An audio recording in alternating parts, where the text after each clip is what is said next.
Saya sudah pakai HyperOS 3 di Poco X7 Pro saya kurang lebih 4 sampai 5 hari. Nah, apa aja hal baru dan gimana performanya? Beserta gimana dengan baterainya, apakah awet? Nah, yuk kita bahas.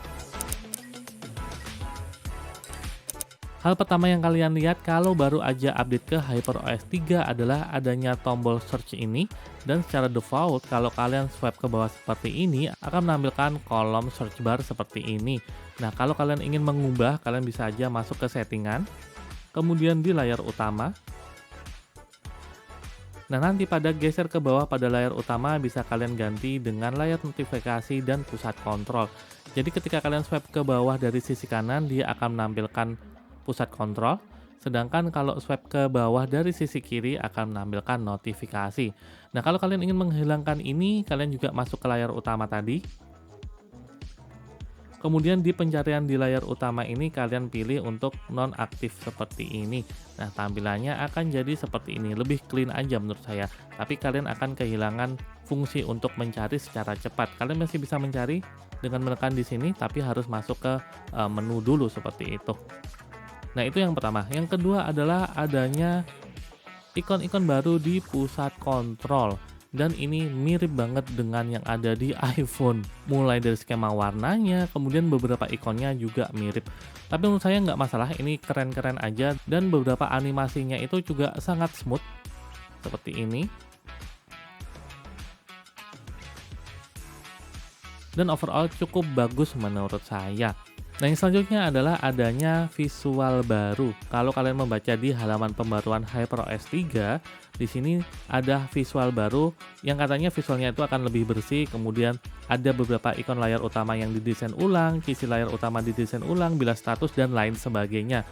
Tapi menurut saya, ya inilah tampilan di HyperOS 3 Poco X7 Pro. Saya tidak mendapatkan sesuatu yang berbeda banget seperti itu. Overall sih, ya mengingatkan saya dengan HyperOS 2, tapi yang sangat mencolok adalah di bagian bilah statusnya ini, yang menurut saya ikon-ikonnya itu lebih tebal, lebih bold seperti itu, sehingga memudahkan kita ketika ingin melihat, dan juga fontnya itu menurut saya lebih bagus aja, jadi lebih berkelas. Dan satu lagi, kalau kalian ingin mengganti susunan gridnya seperti ini, biasanya di sini akan ada muncul untuk menyeting susunan gridnya. Sayangnya di HyperOS 3 itu susunan gridnya tidak bisa kita setting dari sini, tapi kita harus masuk ke settingan, masuk ke layar utama, kemudian di bawah sini kalian akan mendapati susunan layar utama yang bisa kalian pilih 4x6, 4x7, dan 5x9 seperti itu. Nah, yang keempat adalah adanya animasi baru untuk tampilan fingernya. Kalian bisa setting animasi fingernya dengan masuk ke personalisasi, kemudian pilih efek sidik jari. Nah, biasanya efek sidik jari itu adanya cuma minimalis doang. Sekarang ada seri namanya Neon, dan Neon ini berwarna seperti itu. Ada 6, dan yang favorit saya adalah yang warna biru ini. Kurang lebih tampilannya kayak gini jadinya.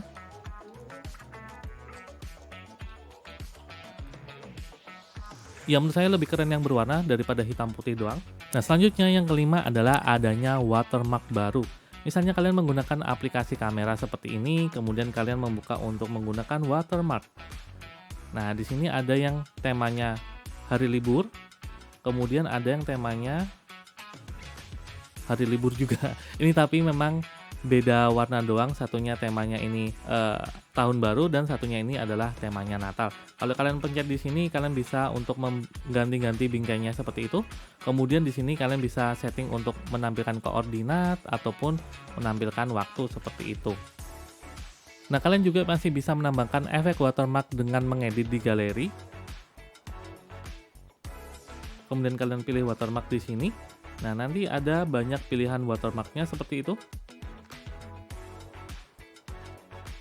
Ya, overall ini untuk merayakan tahun baru dan Natal doang sih sebenarnya. Tapi untuk aplikasi kameranya sendiri tidak ada sesuatu yang baru. Settingannya juga masih sama, susunan menunya juga masih sama, dan yang baru itu cuma watermarknya doang. Nah, hal baru selanjutnya yang ada di HyperOS 3 adalah adanya gaya kunci baru yang namanya klasik dengan wallpaper barunya. Wallpaper barunya ini kalau nggak salah namanya Bloom. Kalau kalian customisasi secara default untuk tampilan jam, tanggal, dan lain sebagainya itu ada di tengah. Tapi kalau kalian mau ubah-ubah, Kalian tinggal pilih aja sesuai keinginan kalian. Dan kalian juga bisa mengaktifkan efek kedalaman ataupun tidak. Di sini kalian bisa milih wallpapernya. Secara default wallpapernya itu belum, tapi kalian bisa menggunakan wallpaper lain ataupun kalian bisa menggunakan foto kalian sendiri. Oke, hal baru lagi di HyperOS 3 adalah koneksi interkonektivitas yang sekarang sudah bisa digunakan untuk mengirim file dengan komputer Mac ataupun dengan ponsel iPhone. Sayangnya ketika saya coba koneksikan dengan MacBook saya, entah kenapa saya nggak pernah berhasil mengkoneksikan dengan MacBook saya. Begitupun ketika saya ingin mengirim file ke ponsel iPhone, entah kenapa dia tidak muncul. Jadi teman-teman yang sudah berhasil mengkoneksikan dengan komputer MacBook ataupun ngirim file ke iPhone, coba tuliskan tips dan triknya di kolom komentar. Nah, di HyperOS 3 juga membawa tampilan baru terhadap game Turbo yang tampilannya menurut saya sekarang lebih minimalis, lebih modern seperti itu.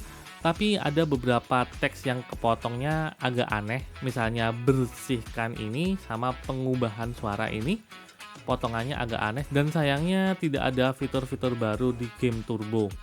Masih gitu-gitu aja sih sebenarnya. Yang berubah cuma tampilannya doang. Nah, hal baru selanjutnya yang sangat excited adalah adanya Hyper Island. Nah, Hyper Island ini tidak bisa dinonaktifkan, jadi dia secara otomatis aktif dan dia akan berfungsi dengan aplikasi-aplikasi yang support aja. Misalnya aplikasi Spotify ini, ketika kalian ngeplay musik kemudian kalian close, dia akan muncul di Hyper Island. Begitu juga ketika kalian menyalakan center, nah dia akan muncul di Hyper Island seperti itu. Dan kalian bisa gonta-ganti aja aplikasi yang ingin kalian gunakan. Dan di Hyper Island ini cuma bisa memuat 2 aplikasi. Walaupun memang ada 3 aplikasi yang berjalan, tapi ketika kalian pencet seperti ini, salah satunya akan membesar dan dia akan memunculkan aplikasi lainnya. Dan selanjutnya saya akan ngebahas performa dan baterai life ketika saya menggunakan HyperOS 3 ini. Untuk skor benchmark Antutu 11 ketika saya menggunakan HyperOS 2, skornya itu 1.900-an. Sedangkan ketika saya menggunakan HyperOS 3 ini, skornya itu tembus 2 juta lebih 9.000. Sedangkan untuk skor benchmark Geekbench, ketika saya menggunakan HyperOS 2, skor single core-nya itu di angka 1556, sedangkan multicore-nya di 6048. Sedangkan ketika saya menggunakan HyperOS 3, single core-nya itu di 1543 dan multicore-nya di 6144. Ya, naik sedikit lah multicore-nya, sedangkan untuk skor single core-nya ini turun sedikit, tapi ini masih cenderung normal atau biasa-biasa aja seperti itu. Nah, gimana rasanya ketika saya menggunakan ponsel ini untuk game? Nah, misalnya untuk game Delta Force saya bisa mainin di 120 fps, tapi memang dia akan kena limit dan turun ke 90 fps. Untuk average fps-nya saya dapat di 98,5 dengan suhu tertinggi itu 44,2 derajat Celcius. Kemudian untuk PUBG ketika saya mainkan di 120 fps dia juga kena limit dan turun di kisaran 90 sampai paling rendah itu di sekitaran 70-an fps dengan rata-rata fps-nya itu masih cukup tinggi ya, 104,6 fps dengan suhu tertinggi itu 44,3 derajat Celcius aja. So far suhunya nggak terlalu tinggi ya, nggak lebih dari 45 derajat Celcius. Sedangkan untuk game yang lebih demanding, misalnya Genshin Impact ini saya bisa mainkan rata kanan dan dia mendapatkan rata-rata FPS-nya itu 51,6 FPS dengan suhu maksimal 44,9 derajat Celcius. Di awal-awal memang masih bisa dimainkan di 60 FPS, tapi beberapa saat kemudian dia akan turun ke sekitar 40-45an FPS seperti itu. Yang mana di versi HyperOS 2 juga hampir sama, jadi secara performa saya rasa ini mirip-mirip lah dengan versi HyperOS sebelumnya. Sedangkan untuk Wuthering Waves ini dia cukup menarik ya, walaupun memang dia kena throttling juga dan dia di awal-awal bisa dimainin di 60 fps, namun rata-ratanya itu saya bisa dapat 40,6 fps dengan suhu tertinggi itu cuma 43,7 derajat Celcius. Jadi overall mungkin saya bisa simpulkan bahwa secara performanya ini sama dengan versi sebelumnya, tapi secara suhunya ini cenderung lebih rendah. Bahkan untuk keempat game tersebut nggak ada suhu yang lebih dari 45 derajat Celcius. Ya mungkin aja saya cuma mainin tengah jam seperti itu, nggak sampai 1 jam, tapi overall kalau kalian cuma casual gamer, main gamenya cuma setengah jaman kayak gitu, Suhunya nggak parah-parah amat, dan ini cenderung membuat ponsel ini bisa digunakan dalam jangka waktu yang lama karena tidak terlalu menghasilkan panas yang berlebihan di prosesornya, yang mana merupakan suatu petanda baik. Untuk battery life-nya gimana? Ya, secara overall setelah saya menggunakan 4-5 harian ini battery life-nya normal-normal aja. Di sini saya bisa mendapatkan screen on time itu hampir 5 jam, di hari Jumat 3 jam 31 menit, di hari Sabtunya 1 jam 20 menit. Dan ini cuma sekali ngecas seperti itu. Dengan pemakaian kurang lebih seperti ini, ngegame Genshin itu sampai 46 menit, PUBG 32 menit, kemudian Mobile Legends 12 menit, kemudian di hari Sabtunya Mobile Legends itu 24 menit.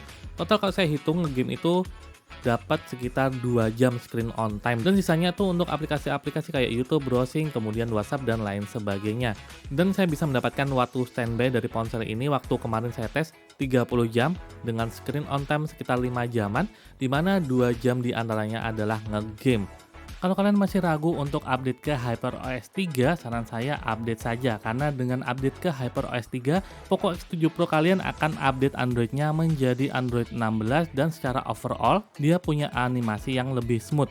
Dan untuk performa saya rasa sama aja, sama-sama powerful, tapi suhunya itu cenderung lebih rendah di HyperOS 3 dibandingkan ketika kalian menggunakan HyperOS 2. Kalau kalian masih ada pertanyaan atau nemuin bug di HyperOS 3, silahkan kasih tahu saya dan kasih tahu pengguna lainnya di kolom komentar.